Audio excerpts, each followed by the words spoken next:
Аз днеска ще ви уча как да наудочите някой отстрани, докато той лежи и ти се отгоре.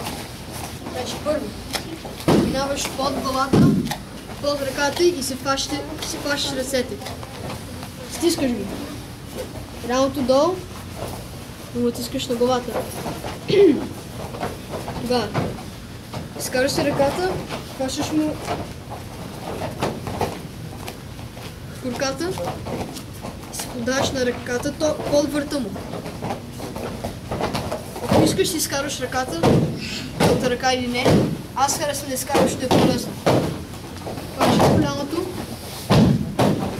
слагаш си твоето коляно на корема му, слагаш другото коляно зад ухото, падаш назади, уташ си с кръка и дърпаш ръката.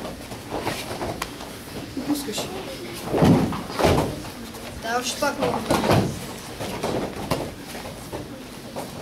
Първо, скарваш ръката, подаваш краката, другата ръка под врата му, скарваш ръката, ако искаш, фащаш гащите, слагаш си коляното на корема, слагаш си другото коляно зад ухото му, падаш назади, буташ и дърпаш. И пускаш в него.